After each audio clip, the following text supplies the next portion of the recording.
Hi, this is Jason Major with Sweaty Heroes Love Bargains, the Love Diary.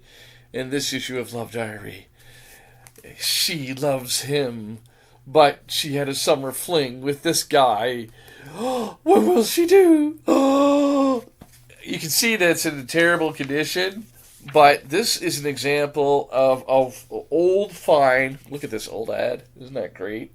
Um, an old fine in the comic book Ben from 1963 when, Spider-Man was coming out first.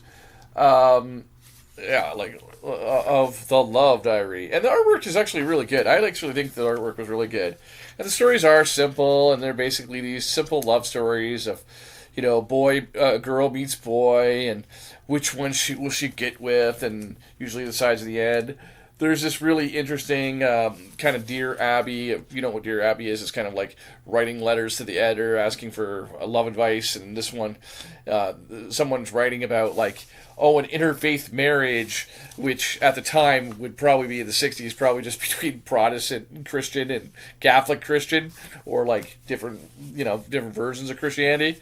But it talks about like it still is relevant today in terms of like basically saying like what would are you able to work out the religious differences between you and your spouse as well as the family, right?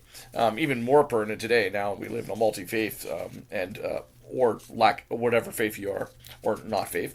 But it's very interesting, actually. I found that very interesting. You can see I've done a video about that on another channel.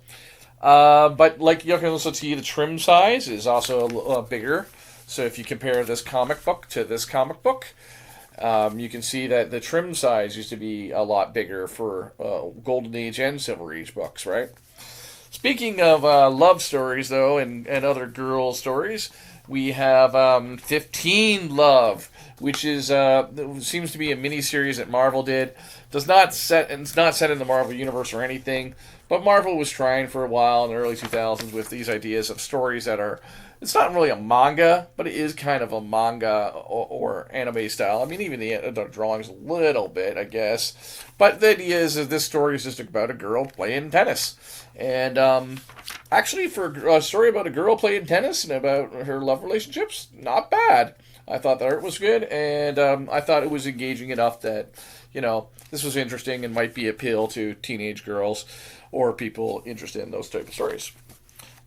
This was basically is the Mighty Isis, so this is a female hero from the 70s.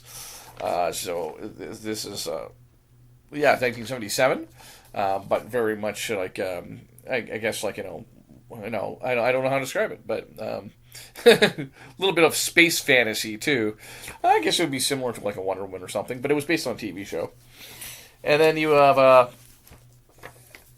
Amethyst, which again was whoa, Sword and Sorcery. Yeah, this is Sword and Sorcery from New 52. Amethyst. Amethyst was a comic book that was from the 80s as well.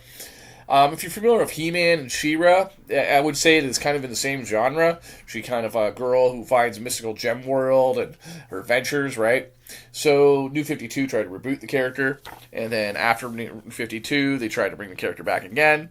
I think it's one of those interesting ideas that DC has, which shows from DC's angle the idea of like